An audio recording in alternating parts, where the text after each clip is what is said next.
loolu kenn mënu ko suul wax jey bëri pexe yey bëri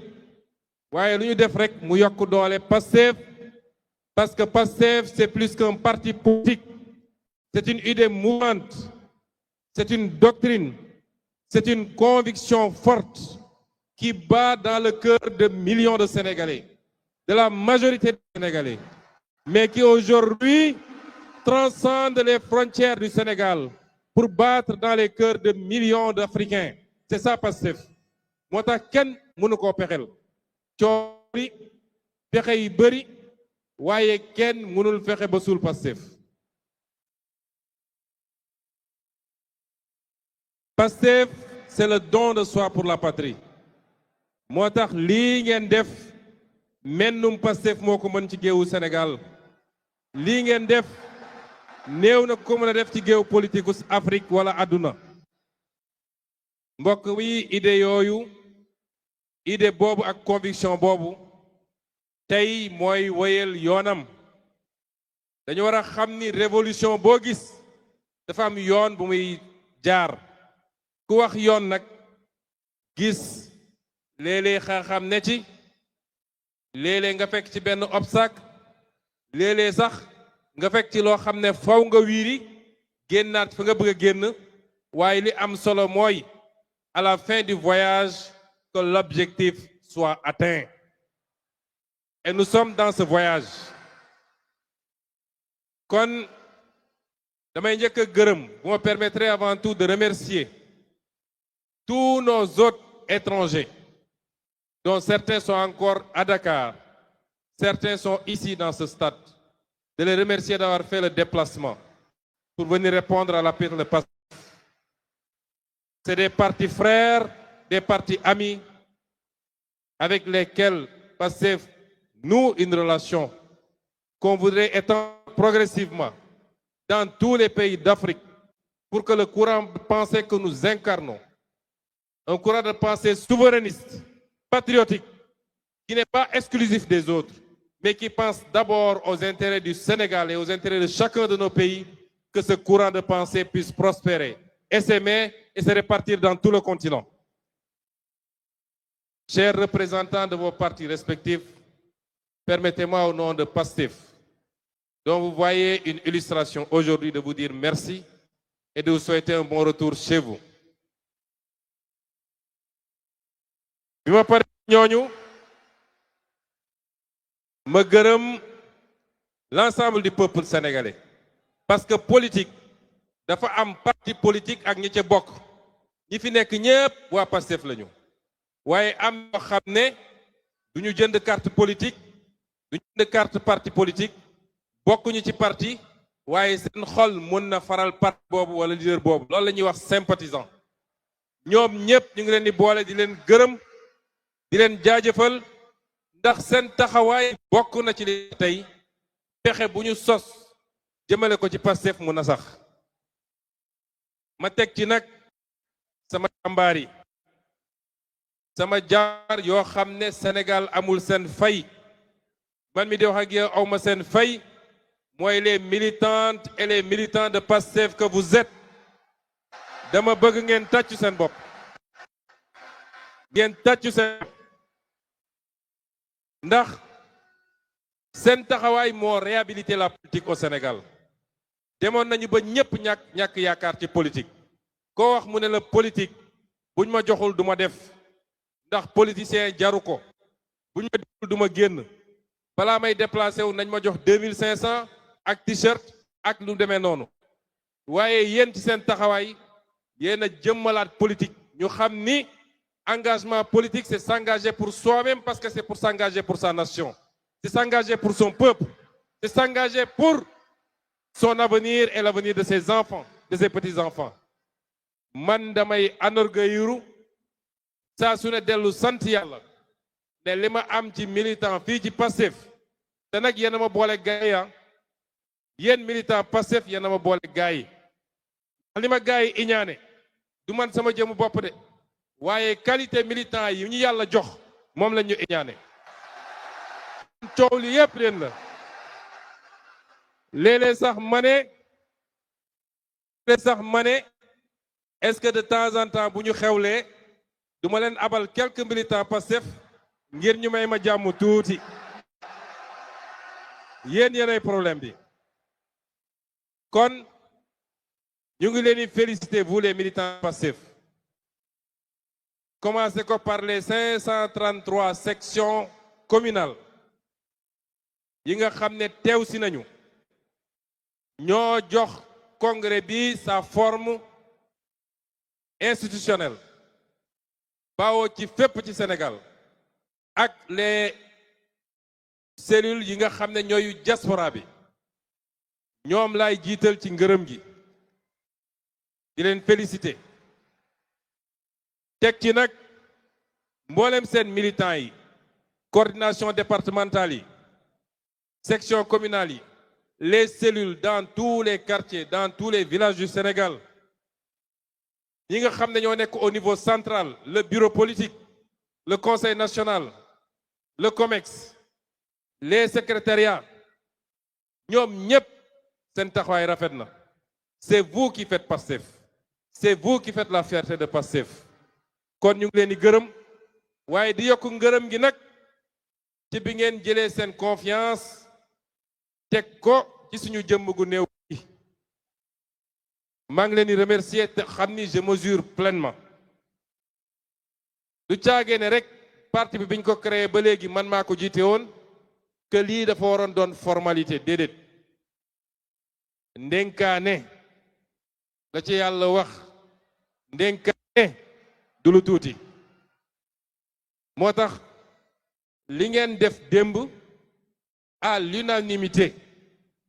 mooy 100% ngeen jël ko muy confiance bu ngeen renouveler ci sama jëmm lu rëy rëy la ci man ma jël l'engagement solennel ici jëlati ko fii ni duñu toog ba ngeen ne Ousmane Sonko trahir na les idéaux et les principes du parti loolu du musa am parce que du suñu gëm-gëm du suñu yar du suñu cosaan ak suñu aada du suñu xeet amul lenn loo xam ne nangu na loolu nit bu ngor jógee ci yow dara desu fi bu ngor jógee ci yow dara desu fi waaye ngor sax yomb na dañuy wax bu gore jógee ci yow dara desu fi kon ànd du dox bu yàgg naa leen wax ni bàyyi politique moo ma gënal war na jeeg ay militantes ay militants ay sympathisantes ay sympathisants ñu ne kii daf ñoo wor par rapport ak li ñu waxante woon mën na am ay problème ay jafe-jafe mooy nit bëggoon na lii amu ko mu jàpp ni président parti bi moo ko joxul waaye loolu du ci principe bu parti yi li may wax mooy li nga xam ne moo tax ñu daje lii les principes fondateurs du parti la doctrine du parti kooku duma ci mus a jàppante kenn wala ku ma ci jàppanteel moo ma tooñ waaye nag yi nga xam ne mbirum nit la ci jëflante am na fi amaat fi élection mën na jot nit bëggoon ñu investir ko commune sangam investiruñu ko mu mer kooku beneen affaire la waaye les principes l'idéologie les raisons pour lesquelles ce parti a été fondé pour lesquelles on s'est battu man Ousmane Sonko ma ci musa trahir kenn bu soobee yàlla kon vous nous avez fait confiance ñu ngi leen di remercier waaye quel sens est-ce que moi je donne à cette confiance quel sens je donne à la responsabilité à l'autorité dont je suis investi pour présider aux destinées de ce parti pour prendre des décisions à votre nom à tous lan moo war a tax tey mu mën a nekk fii ma nekk yor micro di wax yéen ñëpp ngeen déglu ma lan moo war a tax fu ma romb ngeen ne ma président ban sens laa jox loolu parce que principalement dans nos pays l'un des problèmes bi ñu gën a am ci réew mi et de manière générale en Afrique mooy nit ñi dañoo xamul lan mooy pal ku ñu fal foog nga ni yow léegi da nga aju ba ña nga àndaloon dañ laa war a nekk toog ci suuf di la xoolee ci kaw loolu du responsabilité ki ñu fal moom dafa war a xam ni moo gën a suufe ci ñi ñu àndal ñépp ndax proverbe danaan saydul qawmi qaadimuhum ki nga xam ne moom la ñu jël ne ko yow ñépp daje nañu xool ni yaa ñu doy ñu jiital la yow yaay le serviteur waroo xaar ñu servir la kon responsabilité bi du lu ñuy diir mbagg du tax ñu yëkkati mbagg du lu wàll tax ñu teg suñu bopp fu ñu nekkut waaye dafa war a commander beaucoup plus d'humilité encore d'être à l'écoute de chacun et de chacune d'entre vous xam ni yéen a ma gën yéen ñi ma tànn wóolu ma te mu leer ma ni ñu bari ci yéen ñoo ma gën ñu bari ci yéen ñoo ma gën a baax ay qualité ñu bari ci yéen ñoo ma ëpp xam-xam ñu bari ci yéen ñoo ma gën baax parcours kon nit buñ la jiitalee xamal ni sa première responsabilité mooy nga wàcce sa bopp man de bu dul woon li ngeen di insisté yéen seen bopp ci mbirum sécurité su may génn sax duma ànd ak garde du corps ci biir nit ñi laay nekk dëkk ci biir nit ñi di jëflanteeg nit ñi kon xam leen ni je suis votre serviteur ci lan laa ni servir pas ci sama bëgg-bëgg bopp waaye li nga xam ne moo ñu dajale fii ñun ñëpp dañoo dox ba daje ñii Matam lañu dëkk ñii Kédougou ñii Kolda ñii Ziguinchor ñii Mankaañ lañu ñii olof lañu ñii séeréer ñii joola ñii pël kon li ñu dajale ñun ñëpp mooy benn gëm-gëm bi ñu am ci lan la ñu war a def pour Sénégal baax man ci loolu laa leen di servir ci loolu laay nekk suba ngoon guddeeg bëccëg kon dama leen di remercier encore une fois wax leen ni on mesure la portée de ce choix waaye choix bi c'est la consécration d'un parcours ndax mbooloo boo ko jiitee fukki at ak ñaar ñu ne yeesal jot nañu tànnaat la dafa fekk peut-être am na loo wuyoo si digganteeg nit ñi ci jiite boobu waaye du sama jëmm man dong kon dama bëgg ngeen féliciter ma it ñi nga xam ne parce que àndandoo dafa baax am àndandoo yu baax mooy tax njiit mën a performer te dafa am ñoo xam ne gis naa sànq ay jëm yu bari ñu wan leen fi ngeen tàccu kenn ku ne ci ñoom mënoon na taxaw fi ma taxaw tey kenn ku ne ci ñoom dafa di collaborateur boo xam ne bu sincère bu loyal bu fidèle collaborateur boo xam ne jaar nañu fu ne te nag dañoo génn ci épreuve dinaa ci dellu léegi gën a leeral lu bëree bëri kon moo wax leen ni fii ñu toll nii dañoo génn jóge ci li ma tuddee la première phase de la clarification mbokk yi politique ak xel ñoo ànd politique ak xel ñoo ànd politique doole baax na ci tuuti te yéenay suñu doole waaye doole gu ànd ak xel mënul am résultat dama leen wax ni lancé woon nañu la phase de clarification à partir du 8 juillet 2025 mooy keroog bi ma toogee King Fahd am lu ma njëkk a junju ci li nga xam ne ñu ngi ko doon ruumandaat di ko togg te muy woon musiba si ñun boo ko njëkkee wax defe naa ñu bari ci yéen comprendre ñu woon amaana sax dañoo xam ne man sànni woon xeer bi ne Pros lu muy wax nii Pros dafa yàkkamti Pros nii ak nii boobu man gis naa lu ñu bari gisul xam naa lu ñu bari xamul waaye dafa am nu ñuy àndee mbir nuñ koy tegee fuñ koy jaare ba egg ci fañ ci war a egg keroog bu ñuy dëgmal le grand rassemblement du 8 novembre dama leen ne il y aura un avant un pendant et un après 8 novembre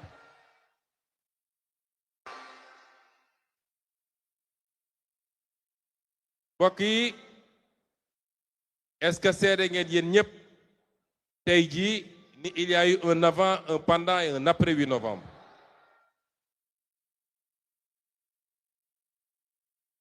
clarification boobu dafa waroon a am parce que li nit ñi doon togg ci suuf te bu ngeen dajee ci biti ñu siiñ la lëng la wane ni xarit ngeen wane ni frère ngeen ci parti bi fekk ñi ngay gas kàmb ci suuf bu ñu yàlla mayuloon ñu teel koo gis bu mën cee doxal li ñuy doxal kon bu ñuy yàq li ñuy yàq fekk parti bi jeex na kon ñun ñëpp nañu dellu sant yàlla ñun ñëpp nañu dellu sant yàlla du mënin du xarañteef waaye damay wax ni yàlla moo bëgg la projet Pastef parce que yàlla moo xam ni projet bi dëgg moo ko lal caaxaan lalu ko te gëm naa ni ilaa yow mi diin fii rek ñu ngi fidèle à ce projet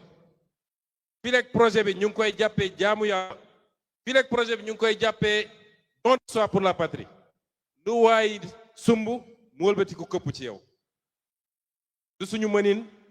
du suñu njaarte du suñu xarañteef mais yàlla du seetaan yàqte jël le dessus ci li nga xam ne mooy dëgg kon tey nee naa première phase de la clarification bi génn nañ ci lan mooy résultat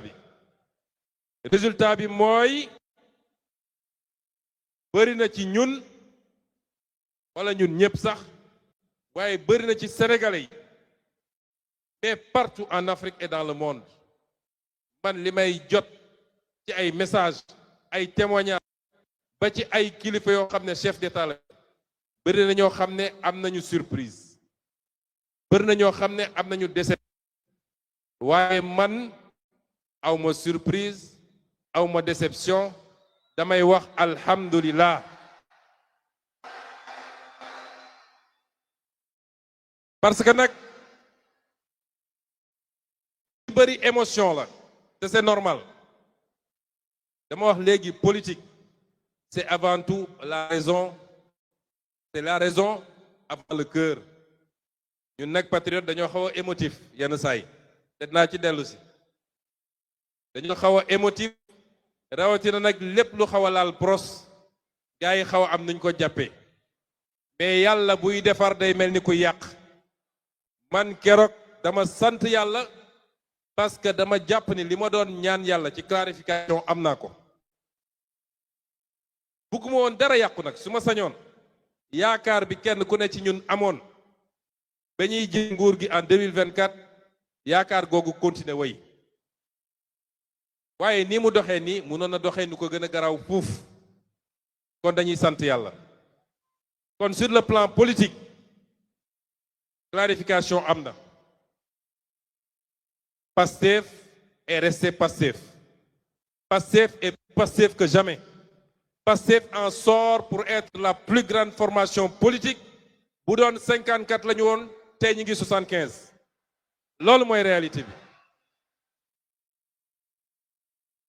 ci wàllu idéologique ak doctrinal léegi Sénégal yépp xam nañu ñan ñoo bëgg rupture ak changement ak ñan ñoo bëgg statu quo wala delloo ci système bi fi ne loolu leer na au moins kon ba léegi ñu ngi ci clarification mais loolu set na def nañu ñaari at ci gouvernement ñépp xam nañ ni la bataille contre la corruption pour la justice pour la souveraineté pour la récupération de nos avoirs pour la renégociation des contrats ñépp xam nañ ni primature lañ ko doon defee Premier ministre Ousmane Sonko moo ko doon xeex kon ñépp xam nañu ñan ñoo conforme au combat de Pastef un combat pour la patrie un combat pour la souveraineté ak ñan ñoo bokkoon ci ñun fekk leneen la ñu gëm te ñun xamuñu ko tey ñu bëgg a restaurer le système ancien léegi feeñ na kon ci clarification ba léegi sur le plan institutionnel clarification am na waaye clarification institutionnelle bi dañ koo teel a démarrer mooy bi ñu ñëwee toog ne asalaamaaleykum waaleykum salaam balaa ñuy toog sax gannaaw bu ñu désigné candidat am na ñu commencé woon gis moo tax keroog bi ñu dëgmalee élection législative ñu gis lii di ñëw ñu dañu fexe ba téye suñu assemblée ndax nit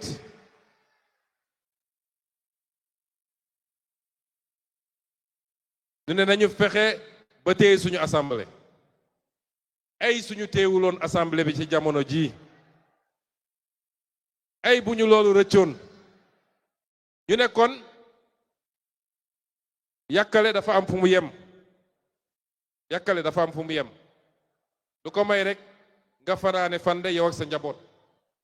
kon nañu fexe ba am lu ñu téye te amul cër bu gën a central buy que assemblée nationale cim réew looloo tax ñu def li ñu def yàlla jàppale ñu si militants yi takk seen ndigg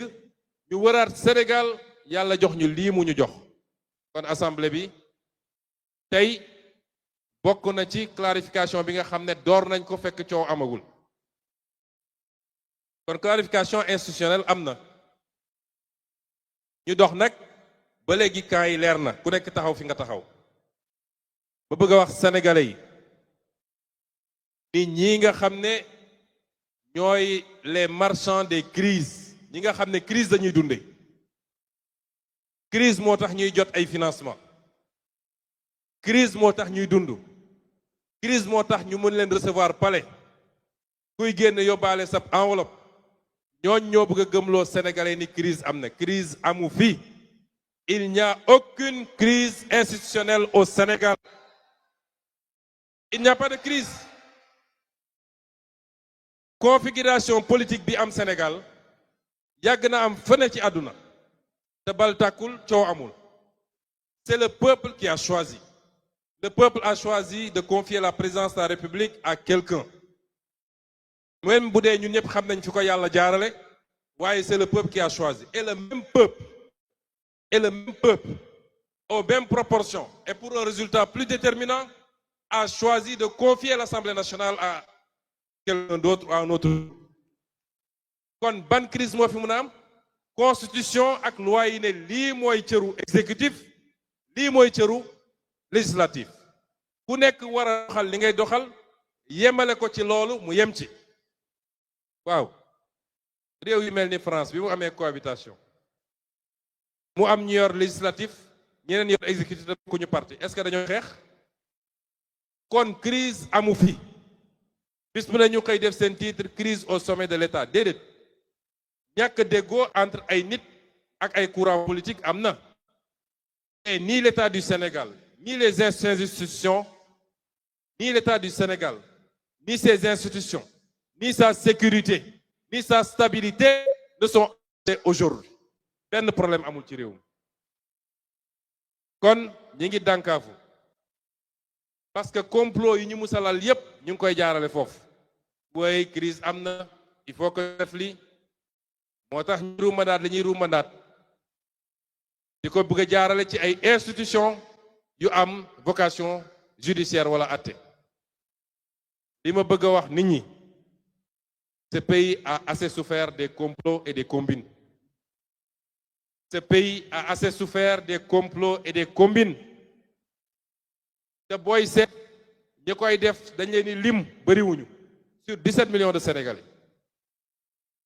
nekk ku nekk yem fu mu war a yem yow mii di haut fonctionnaire charte daf la wax lan mooy sa liggéey ñu dem ba loi ne la même sa supérieur bu la joxee un ordre manifestement illégal da nga war a bañ yow mii di gradé militaire force de défense et de sécurité ab président de la république kenn du ko topp ci bëggam bu dee génn na ci constitution wala génn na ci loi yi kenn ku ne nga xam ni il est là pour remplir une fonction au nom du peuple sénégalais nu ñu jox cër président de la république bu la bëggee joxañ loo xam ne ay intérêt politique am kese la bu ko ci topp te yàgg na am ci réew mi benn nit ñi delloo ci seen xel te xam ni c'est ça le Sénégal c'est le peuple c'est pas de s'enfermer dans des bureaux au palais à la primature wala au ministère de la justice foog ni loolu mooy Sénégal saa su Sénégal tàkkee loolu moo ko taal parce que c'est des gens certaines personnes dem ba fàtte ni ñoom dañoo bokk ci peuple bokk ci réew ñu jàpp ni ñoom nag les parcelles de pouvoir qu'ils ont mën nañ ci abuser pour les beaux yeux pour le plaisir d'un président de la République na ñëpp delloo seen xel rawati nag nguur goo xam ne at ak genn wàll daanaka moo ci des lu fi jar sacrifier sa bopp. nañu jël exemple sur l'histoire récente. am na ñoo xam ne defloo nañ leen, man am na ñu ma ci waxal ñoo xam ne defloo nañ leen waaye nee nañ ma rëccu naa te dinaa rëccu ba àdduna di tukki. defloo nañ leen te tey ñu ngi koy rëccu. am na ñoo xam ne defloo nañ leen tey ñi ngi tëju ñemewuñu génn ci mbedd mi. ba ñi doon def tey ñoo leen dem réhabilité di leen génne di leen recevoir waaye boobu ba léegi kenn déggu leen ñi ngi tëju woon ci seeni kaaf. kon lu ko fi jar. Il n'y a pas de problème ni de crise institutionnelle au Sénégal bu amee rek ay nit a ko sooxe te xam ngeen ñi may wax buñ ñu tax a wax nag ndax am na lu ñu xam ci réew mi ku yàlla teg fi mu ma tegoon ñaari at néew ma xam nga lépp de waaye la ëmp bariwut kon na nit ñi delloo seen xel. Ce pays a besoin de stabilité, il a besoin de paix, il a besoin tranquillité. kañu teg mu ne moo yor exécutif war naa tal leneen lu dul tey ay combine politique ndax réew mi métti na ñun ñëpp xam nañ ko lenn ndono la li ci ëpp bokk waaye am na loo xam ne man bi may nekk primature di liggéey fajar ba 1h du matin taluma parti taluma politique militants yi di ma mere ku nekk naan il est injoignable ba gëm ni ñun ñoo woote ba ñu jox ñi war a servir le pays xalaat woon ndekte booba ñeneen a ngi xool di togg nu ñuy defaree ñoom pour xalaat ay beneen mandat xalaatuma ko woon. kon tey ki nga xam ne moo yor exécutif na jublu nañ ko defee ci ñaari at yi ci yittey sénégalais yi parce que liy maywaat mandat du nu may def ba écarter tel candidat wala nu may def complot wala nu may def ba jënd tel maire waaye lii may beneen mandat mooy lan ban résultat ngay présenter sénégalais yi dans 2 ans kon nañ jublu ci loolu. ñun ñi nga xam ne ñoo yor législatif nañ yor liggéey bi sellal ko te jiital ci intérêt Sénégal bul bloqué dara parce que rek damaa bëgg a nekk ci xeexu politique loolu amul solo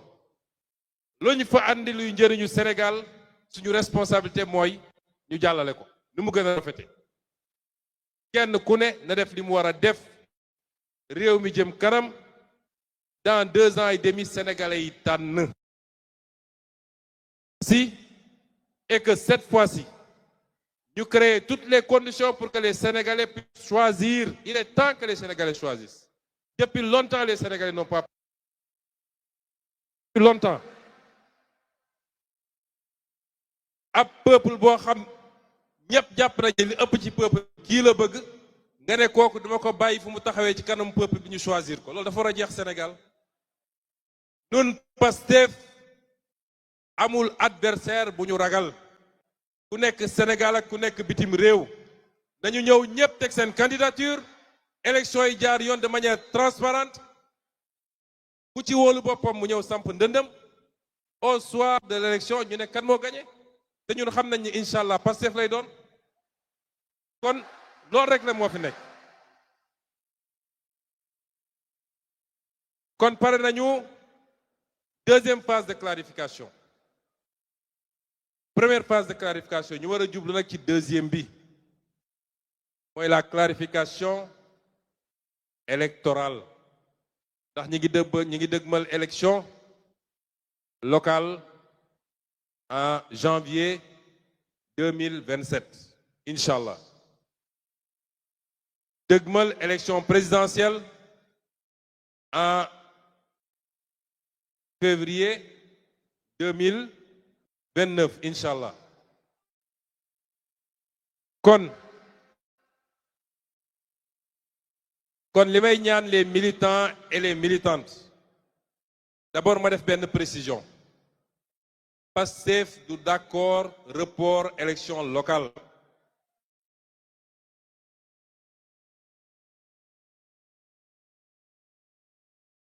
ku pare ñun pare nañu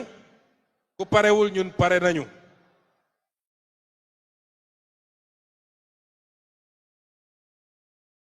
dama fàttali nag ma fàttali ni fii au Sénégal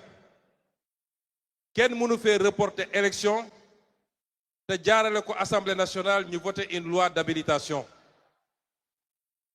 mënul ne kon le président de la République signé décret bi moo gën yéexal bi amul solo gone gu dem ba wóolu ay dooleem lamb gaa ngi nii bu ñu sifflee ñëwal nga bëre amul may leen ma defar waat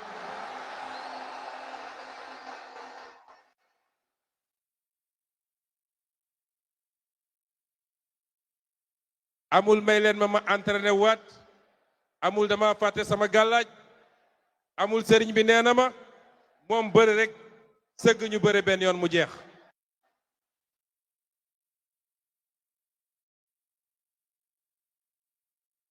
kon en perspective de ces élections li may wax militants yi ak militantes yi li ma leen njëkk a ñaan mooy organisation dañu organiser wu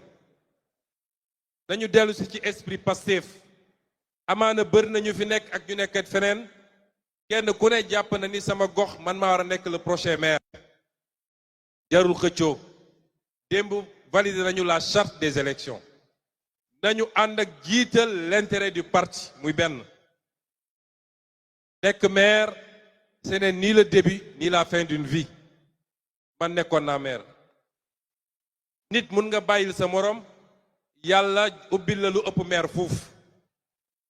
li ma leen di sant it mooy na ngeen continuer nekk des militants et des militantes ouverts yaatal parti bi parce que sénégalais yépp wax naa ko waxaat ko am nañu cofeel ci Pastef te bëgg nañ ñëw bu leen tëj bunt yi ñépp xaj nañ ci ñetteel bi mooy ñu xam ni parti politique bu mel ni Pastef idéologie bi muy doxee c'est pas un parti qui vit au rythme des élections élection étape la rek mais d'une élection à une autre élection il y a plus important que ça kon nañu dellu sur les fondamentaux du parti loolu am na ci solo ma dénk leen it li nga xam ne mooy orientation globale au-delà des élections là je parle aux militants aux militantes rawatina ndaw ñi jeunes yi rawatina jeunes yi yéen les jeunes bala ñuy wax dama bëgg ngeen tàcc seen bopp vous êtes formidables tàccu leen seen bopp bu baax parce que vous êtes formidables te ñaari at ñu bokk ci gestion nguur gi dafa am lu ma ci nemmeeku vous savez l'exercice du pouvoir est très délicat pouvoir mënoo ko yor te de temps en temps ba ci sa njaboot sax doo poser acte boo xam ne amaana du neex ma Samba wala ma Demba moo tax ñoom seen préoccupation bi gënoon a rëy mooy est-ce que Sonko digganteem ak jeunesse bi yàqu na est-ce que ndaw ñi mere nañ ko tous les prétextes ont été bons bu ñu nee fii ambulant mënu fee taxaw ñu dem ne leen gis ngeen waa ji bëggu leen bu ñu nee problème am na université ñu dem essayer wëlbati étudiants yi parce que seen obsession mooy nañu fexe bañ ne Sonko digganteem ak ndaw ñi yàqu na loolu mooy seen obsession kon yéen ndaw ñi li ma leen di ñaan Pastef est devenu un parti mature c'est le parti le plus complet au Sénégal toutes les lignes coché nañ ko parti bu eggee foofu nag dafa war a doon un parti modèle dafa war a doon un parti boo xam ne du yomba jàmm ci attitude ñi ko bokk ci seen comportement ci seen kàddu parti bi dafa war a fexe ba doon un parti exemplaire parce que benn yi nga xam ne ba léegi dañuy am appréhension kenn ku ne su ñun suy wax day jàpp ni kilifa diine nga koy déglu maga nga koy déglu xale bu ndaw a ndaw mi ngi koy déglu kon ñun dañu war a xool nu ñuy waxeek nit ñi moo tax bu leen topp Pastefu 2021 du Pastefu 2026 kon yenn kàddu yi ñun nañ ci génn parce que ñooy parti majoritaire les colibés les insultes les injures jël nit utal ko tur di ko tuddee yooyu yëpp ça ne grandit pas Pastef ñun weesu nañu loolu. Pastef est un parti d'idées, un parti de savoir, un parti de science, un parti de programme. Je veux que ngeen déglu ma baax la jeunesse. léegi rek bi may génn ci oto bi dégg naa ay slogan mais yéen ëpp ngeen loolu léegi yéen ëpp ngeen loolu la jeunesse du parti ëpp ngeen ay slogan ak ay tur yu ñuy tuddee nit lépp loo xam ne day doon lu njaga suñuy teg ci nit bàyyi leen ko wane leen ni vous êtes une jeunesse bien forte une jeunesse intelligente une jeunesse intellectuelle une jeunesse citoyenne wane leen ni li ñu woote ci li war a jëmale réew mi kanam yéen a ngi koy incarner c'est ça que je veux désormais. Ne cédez pas à la provocation parce que ñoom li ñuy wax xam ngeen lan la dañ naan ndaw Pastef ku neex a booleeg sénégalais yi la ku neex a booleeg àdduna la ku xëy naan kafeem rek xaw a am lu ñagas su mu wax ci Ousmane Sonko rek ndaw ñépp topp ci ñun dépassé nañu loolu yonent moo ñu gën fuuf te dégg na lu ne waaye lu ñu yëkkati rek ci ñun loolu day wëlbati ku nekk avantage ci ñun kon li ma leen di ñaan parce que déglu leen ma bu baax dama xam seen stratégie xam li ñuy togg te lépp lu ñu def suba ba ngoon jot yàlla may nañu mu egsi ci ñun la ñuy togg mooy fexe ba li fi amoon diggante 2021 ak 2024 ñu defaat ko dañuy fexe mooy ñoom li ñu bëgg mooy génne àll ci bëtu àdduna yépp ni Pastef parti fitna la parti xuloo la parti saaga la parti xeex la moo tax ñu leen di provoquer ils vont rester dans la provocation dañu fay ay nit ne leen saa yoo xëyee waxal lu ñaaw ci Ousmane Sonko dañu fay ay nit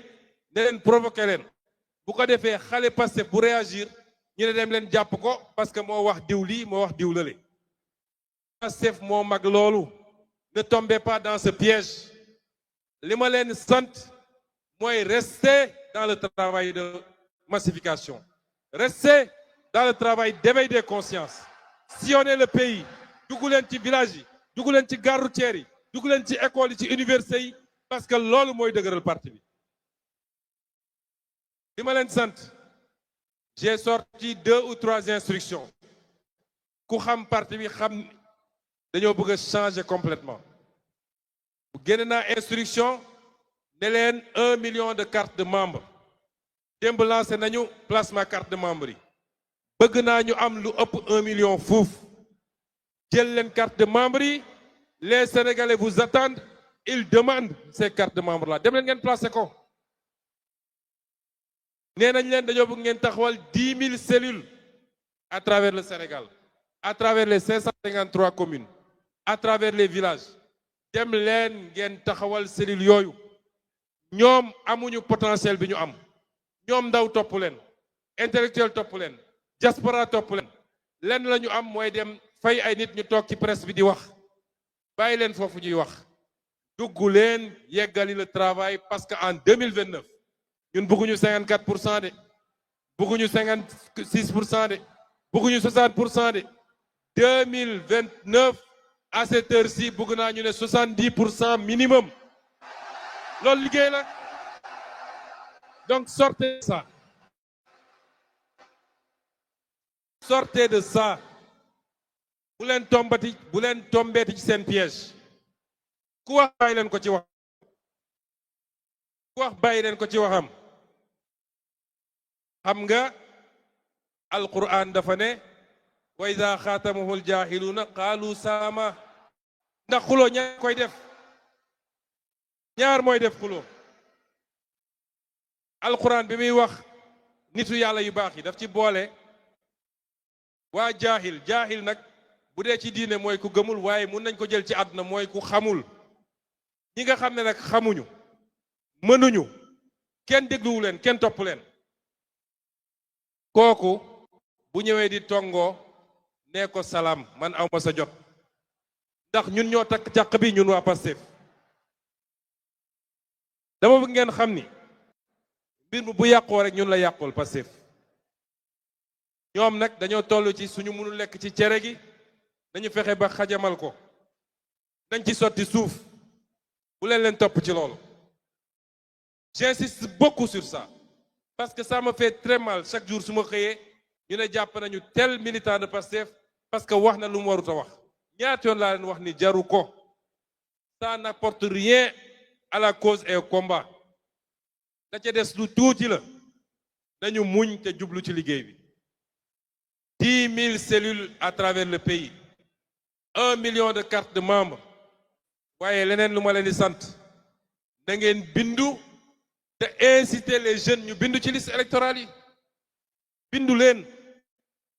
parce que am cofeel ci Ousmane Sonko am cofeel ci parti bi teew bindu woo amul njëriñ kon nañu gën a góorgóorlu ci yooyu mbokk yi Pastef est le plus grand parti du Sénégal par la volonté de Dieu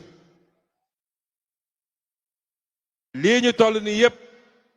ñu ngi ci yoon bi génn guñu ci yoon bi yàlla may na ñuy xeex 10 ans ci 10 ans yi fal nañu ay député fal nañu ay maire fal nañu président de la République ci 10 ans yooyu fal nañu président assemblée nationale ci 10 ans yooyu am nañu ay natt yu ñu dab lenn ci ñun tey ñi ngi sàngoo suuf te gëm projet bi moo ko waral lenn ci ñoom ñun jël nañ ci ay dog-dog yu doy waar ci 10 ans yooyu dund na ay déception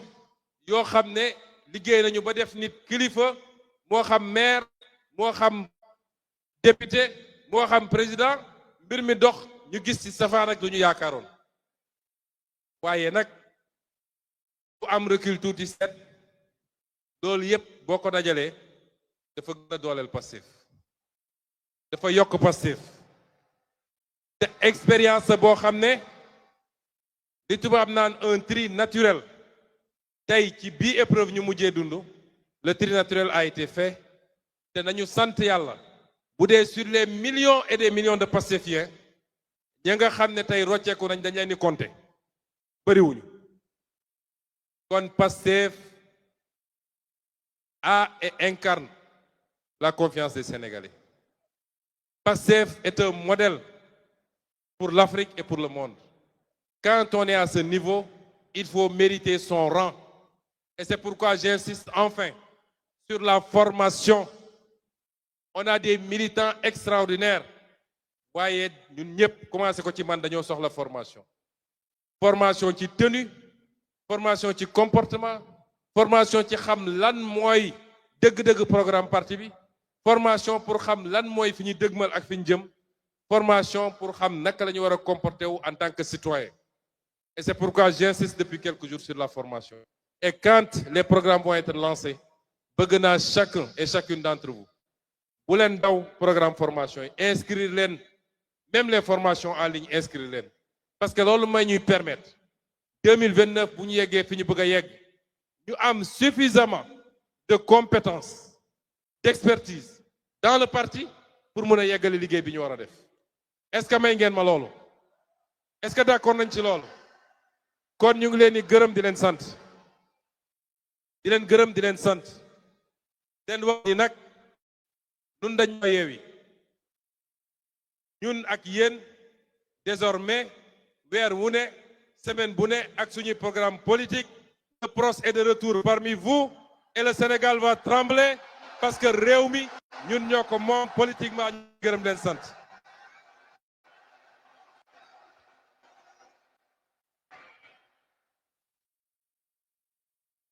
Hey